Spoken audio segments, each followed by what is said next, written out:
আসসালামু আলাইকুম সবাইকে। আজকে আমরা শুরু করতে যাচ্ছি নার্সিংয়ের সবচেয়ে গুরুত্বপূর্ণ একটা টপিক, ফ্যামিলি সেন্টার কেয়ার নিয়ে। নার্সিংয়ের মধ্যে আমাদের নার্সিং সাবজেক্টগুলোর মধ্যে সবচেয়ে ইম্পর্ট্যান্ট একটা টপিক হচ্ছে এই ফ্যামিলি সেন্টার কেয়ার, যেটা ফার্স্ট ইয়ারে, সেকেন্ড ইয়ারে, এমনকি থার্ড ইয়ারও এই টপিকটা আমাদের সিলেবাসের অন্তর্ভুক্ত করা হয়েছে। এটা আমাদের থার্ড ইয়ারে কমিউনিটি হেলথ নার্সিংয়ের একটা অংশ, সেকেন্ড ইয়ারে আমাদের পেডিয়াট্রিক নার্সিংয়ের একটা অংশ, ফার্স্ট ইয়ারে ফান্ডামেন্টালের একটা অংশ। সো এটা গুরুত্ব আশা করি সবাই বুঝতে পারছো। তাহলে চলো শুরু করা যাক।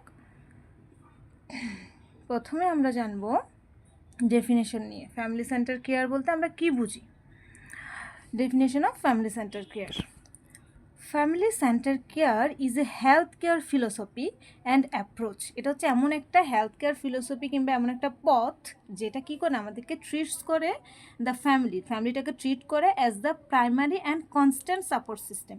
একটা প্রাথমিক এবং ধ্রুবক সাপোর্ট সিস্টেম হিসেবে কী করে একটা ফ্যামিলিকে কী করা হয়, ট্রিট করা হয় ফর দ্য পেশেন্টের কেয়ারের জন্য পুরো ফ্যামিলিটাকে যদি একটা প্রাইমারি কনস্ট্যান্ট সাপোর্ট সিস্টেম হিসেবে আমরা কাউন্ট করতে পারি, ট্রিট করতে পারি, সেটাই হচ্ছে মেনলি ফ্যামিলি সেন্টার কেয়ার। অর্থাৎ পেশেন্টের কেয়ারের জন্য ফুল ফ্যামিলিটাকে সিস্টেমেটিক্যালি যদি আমরা ইনভলভ করি, সেটাই হচ্ছে ফ্যামিলি সেন্টার কেয়ার। তাহলে and views them as active partners, তাদেরকে ওই পেশেন্টের কেয়ারের জন্য একটা অ্যাক্টিভ পার্টনার্স হিসেবে কী করতে হবে, ভিউজ করতে হবে, দেখাইতে হবে। তাহলে আরও সুন্দর করে যদি বলতে চাই, family centre care is a health care approach, health care সিস্টেমের একটা পথ দ্যাট ট্রিটস দ্য ফ্যামিলি, যেটা ফ্যামিলিটাকে ট্রিট করে অ্যাজ এ কি পার্টনার ইন দ্য পেশেন্ট কেয়ারের কি পার্টনার হিসেবে পুরো ফ্যামিলিটাকে যখন আমরা ইনভলভ করি, ট্রিট করি, সেটাই হচ্ছে ফ্যামিলি সেন্টার কেয়ার। আশা করি সবাই বুঝতে পেরেছো। আমি আরেকবার বলছি, তাহলে সোজা বাংলায় ফ্যামিলি সেন্টার কেয়ারটা কি?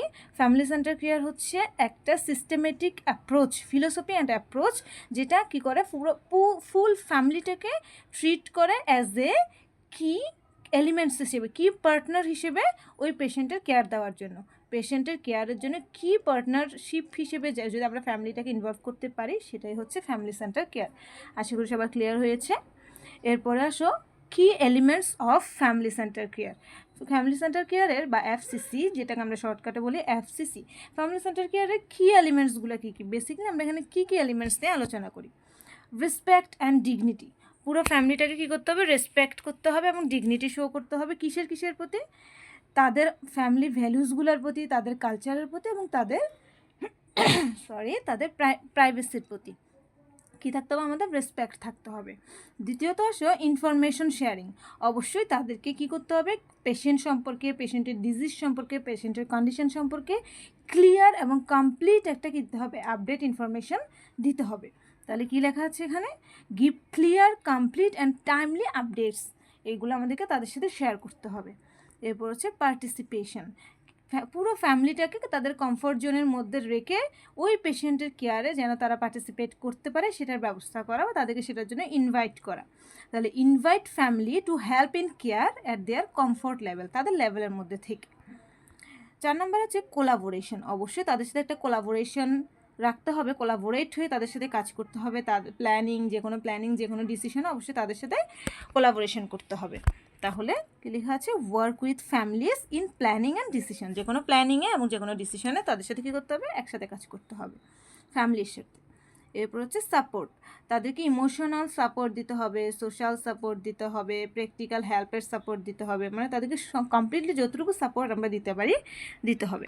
অ্যাজ এ নার্স, ফ্লেক্সিবিলিটি, তাদের সাথে কী করতে হবে, একটা তাদের রুলস রেগুলেশন, তাদের রুটিনস, মানে তারা যেন এটাতে কমফোর্ট হতে পারে, ফ্লেক্সিবল হতে পারে, সেদিকে আমাদের কী রাখতে হবে, খেয়াল রাখতে হবে। মানে তাদের পেশেন্টের কেয়ারের জন্য তার যা যা রুলস রেগুলেশন আছে, রুটিনস আছে, সেটার সাথে যেন তারা অ্যাডজাস্ট করে নিতে পারে, সেটাও আমাদেরকে খেয়াল রাখতে হবে।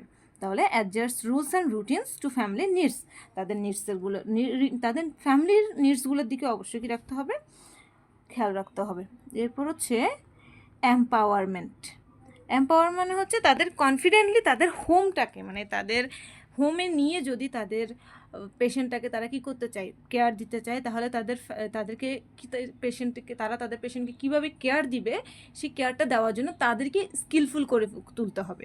তাহলে টিচ স্কিল, যাতে তাদেরকে স্কিলগুলো শেখাতে হবে, so family can care confidently at home. তাদের হোমে গিয়ে তারা যেন, তাদের বাড়িতে গিয়ে তারা যেন কী করতে পারে, পেশেন্টের কেয়ার নিতে পারে কনফিডেন্টলি। সেভাবে তাদেরকে কী করতে হবে, স্কিলফুল করে তুলতে হবে।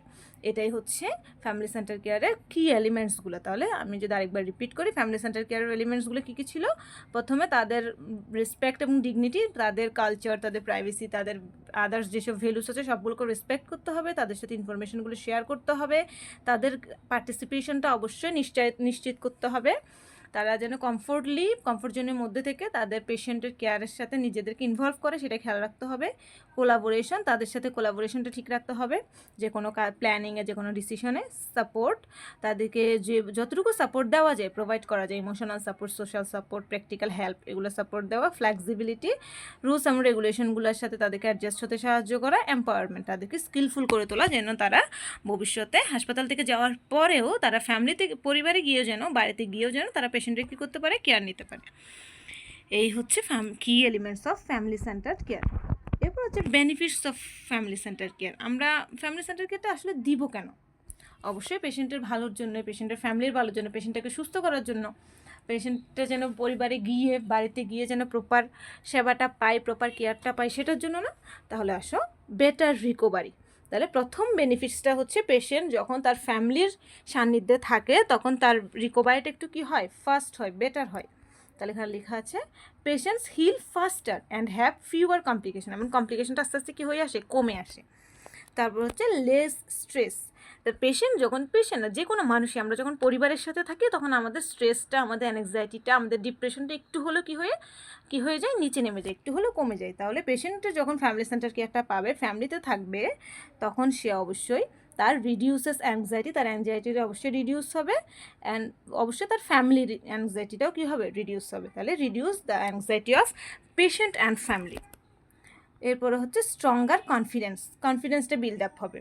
তাদের ফ্যামিলি মেম্বারদের মধ্যে কনফিডেন্স বিল্ড আপ হবে, পেশেন্টের নিজের মধ্যে কী হবে, ফ্যামিলি কনফিডেন্সটা বিল্ড আপ হবে।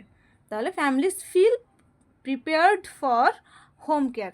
তারা নিজে কী ফিল করে, যে আমরা এখন বাসায় আমাদের পেশেন্টকে নিয়ে গিয়ে হোম কেয়ার দেওয়ার জন্য প্রিপেয়ার আছি, প্রস্তুত আছি, এটা তারা কী করতে পারে, ফিল করতে পারে। এরপর হচ্ছে ইমপ্রুভড কমিউনিকেশন। তাদের কমিউনিকেশনটা কী হয়, আমাদের সাথে পেশেন্ট পার্টির কমিউনিকেশনটা একটু কী হয়, একটু ইমপ্রুভ করে। কারণ হচ্ছে ফ্যামিলি সেন্টার কেয়ারটা দেওয়ার সময় আমরা তাদের সাথে যে যোগাযোগটা করি, তাদেরকে যে স্কিলফুল করি, তাদের সাথে যে কথাবার্তাটা বলি, এটার মধ্যে তাদের সাথে আমাদের যে আদার্স মিসআন্ডারস্ট্যান্ডিংগুলো নর্মালি ক্রিয়েট হয়, সেগুলো কিন্তু আস্তে আস্তে কী হয়, কমে আসে। তাহলে ফিউয়ার মিসআন্ডারস্ট্যান্ডিং উইথ স্টাফদের সাথে, আমাদের হেলথ কেয়ার সিস্টেমের যেসব স্টাফরা আমরা আছি তাদের সাথে কী হয়, ফ্যামিলি মেম্বারদের কমিউনিকেশনটা কী হয়ে যায়, কমে যায়, ফিউয়ার হয়ে যায়। এরপরে হচ্ছে হায়ার স্যাটিসফ্যাকশনটা কী হয়ে যায়, হাই হয়ে যায়। ফ্যামিলির বলেন, পেশেন্টের বলেন, যাদেরই বলেন, সবার, আমাদের নিজেদের হেলথ কেয়ার পার্সনদেরও কী হয়ে যায়, আমাদের স্যাটিসফ্যাকশনটা বেড়ে যায়। Families and patient feel valued, তারা নিজেদেরকে ভ্যালুয়েবল ভাবতে শুরু করে দেয়। এরপর আসে লোয়ার কস্ট আস্তে আস্তে কমে আসে, কারণ হসপিটালে থাকার যে খরচটা, সেটা আস্তে আস্তে কী হয়ে যায়, কমে যায়। তাহলে shorter hospital stage and fewer readmission. এরপর হচ্ছে বেটার আউটকাম।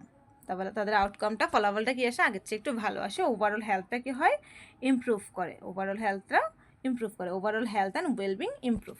এই ছিল আমাদের benefits of family centre care. তাহলে benefits of family centre care আমি যদি আরেকবার বলতে পারি, প্রথমে তাদের রিকভারিটা ভালো হবে, তাদের স্ট্রেসটা কমবে, তাদের কনফিডেন্স বিল্ড আপ হবে, তাদের কমিউনিকেশনটা ইমপ্রুভড হবে, তাদের স্যাটিসফ্যাকশনটা বৃদ্ধি পাবে, তাদের কস্টটা কমে যাবে, তাদের আউটকামটা বৃদ্ধি পাবে। এটা হচ্ছে benefit of family centre care. এরপর আমরা পড়ব principal of family centre care.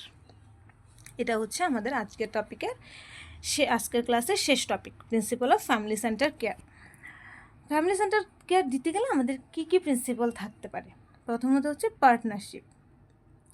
ফ্যামিলিকে আমাদের পার্টনার হিসেবে কাজ করতে হবে, বা আমাদেরকে ফ্যামিলির পার্টনার হিসেবে কাজ করতে হবে। অর্থাৎ families and health staff worker as a team, আমরা একটা টিম হিসেবে কাজ করব ওই পেশেন্টের ওয়েলবিংয়ের জন্য। এরপর হচ্ছে রেসপেক্ট। অবশ্যই আমাদের কী করতে হবে, আমরা যারা হেলথ কেয়ার ওয়ার্কার আছি তাদের অবশ্যই উচিত একটা পেশেন্টের ফ্যামিলির যে কালচারাল বিলিফগুলো আছে, যে ভ্যালুসগুলো আছে, তাদের যে পার্সোনাল চয়েসগুলো আছে সেগুলোকে কী করতে হবে, রেসপেক্ট করতে হবে। তাহলে honours each families culture, values and choices. এরপরে হচ্ছে ওপেন কমিউনিকেশন। অবশ্যই তাদের সাথে কমিউনিকেশনটা কী করতে হবে, ওপেন করতে হবে, কারণ তাদের সাথে সব কিছু শেয়ার করতে হবে, তাদের পেশেন্টের কন্ডিশন সম্পর্কে ক্লিয়ার একটা তাদের আপডেটেড নিউজ দিতে হবে। তাহলে share clear and honest information. এরপর হচ্ছে পার্টিসিপেশন। ফ্যামিলিদেরকে কী করা, ফ্যামিলি মেম্বারগুলোকে কী করা, ওই পেশেন্টের কেয়ারে পার্টিসিপেট করতে উদ্বুদ্ধ করা। তাহলে let families join care and decision. তাদের ডিসিশন নিতে, প্ল্যানিং করতে তাদেরকেও কী করা, পেশেন্ট সম্পর্কে যে কোনো ডিসিশন, যে কোনো প্ল্যানিংয়ে ফ্যামিলি মেম্বারদেরকে ইনভলভ করা, পার্টিসিপেট করতে উদ্বুদ্ধ করা। এরপর হচ্ছে সাপোর্ট দেওয়া। ওই যে আগে বলে এসেছি, ইমোশনাল সাপোর্ট দিব, প্র্যাকটিক্যাল সাপোর্ট দিব, সাইকোলজিক্যাল সাপোর্ট দিব। এরপর হচ্ছে এম্পাওয়ারমেন্ট। এম্পাওয়ারমেন্ট মানে বলেছি তাদেরকে স্কিলফুল করে তুলবো। এরপর হচ্ছে কন্টিনিউটি। কন্টিনিউটি বলতে আমরা বুঝি তাদের যে হেলথ কেয়ার সিস্টেমটা আছে সেটা, যে আমরা যে হসপিটালে তাদের কাছে যে হেলথ কেয়ারটা দিচ্ছি সেটা যেন তারা বাড়িতে নিয়ে গিয়েও সেম হেলথ কেয়ারটাই কন্টিনিউ করতে পারে, হেলথ কেয়ারে যেন কোনো ধরনের বিঘ্ন না ঘটে সেদিকে কী রাখতে হবে, খেয়াল রাখতে হবে। সেটাই হচ্ছে কন্টিনিউটি বোঝাচ্ছে এখানে। Ensure smooth care from hospital to home. হসপিটালে যেটা ছিল হোমের জন্য সেটাই থাকে। এটাই হচ্ছে আমাদের principal of family centre care. তাহলে একটা জিনিসকে তোমরা বুঝতে পেরেছো, principal of family centre care এবং কি elements of family centre care answer কিন্তু আমাদের সেমই। তাহলে আমরা একটা পড়লে বা দুটো একসাথে আনসার করে ফেলতে পারবো না। তাহলে প্রিন্সিপাল যেটা সেটাই হচ্ছে কি এলিমেন্টস। সেম কথাই আমি দুইবার করে তোমাদের বোঝার সুবিধার্থে লিখেছি। আশা করি নেক্সট টাইম তোমাদের এটা মনে থাকবে। এটা কিন্তু দুইবার আমাদের মুখস্থ করার দরকার হচ্ছে না। তাহলে এই ছিল আমাদের আজকের টপিক ফ্যামিলি সেন্টার কেয়ার সম্পর্কে। তাহলে ফ্যামিলি সেন্টার কেয়ার সম্পর্কে আমরা কী কী জেনেছি, প্রথমে আমরা জেনেছি ফ্যামিলি সেন্টার কেয়ারের ডেফিনিশন, এরপর জেনেছি কি elements of family centre care, সেই সাথে আমরা জেনেছি principal of family centre care, যেটা কি এলিমেন্টের সাথে সামঞ্জস্যপূর্ণ। কি এলিমেন্টস বললে যেটা আমরা আনসার করব, প্রিন্সিপাল বললে আমরা সেটাই আনসার করব। এরপর হচ্ছে benefits of family centre care, family centre কেয়ারের গুরুত্বটা কী কী, কোথায় কোথায় উপকারিতা আমরা পাই সেটা। এই ছিল আমাদের আজকের টপিক। এখানে আমি মোটামুটি চেষ্টা করেছি পরীক্ষায় আসার মতো টপিকগুলো, যে সমস্ত টপিকগুলো পরীক্ষায় এই টপিকটা থেকে, ফ্যামিলি সেন্টার কেয়ার টপিকটা থেকে যেগুলো পরীক্ষায় বারবার এসেছে সেই প্রশ্নগুলো এখানে তুলে ধরার শর্টকাটে। এবার আপনারা আশা করছি এটা খুব ভালো করে অ্যান্সার করতে পারবেন। নেক্সট কোন টপিকটা আপনারা চাচ্ছেন, কোন টপিকটা আগে দিলে ভালো হবে সেটা অবশ্যই কমেন্ট বক্সে জানাবেন। চেষ্টা করব পরবর্তীতে সেই টপিকটাই দিয়ে যাওয়ার। আল্লাহ হাফেজ।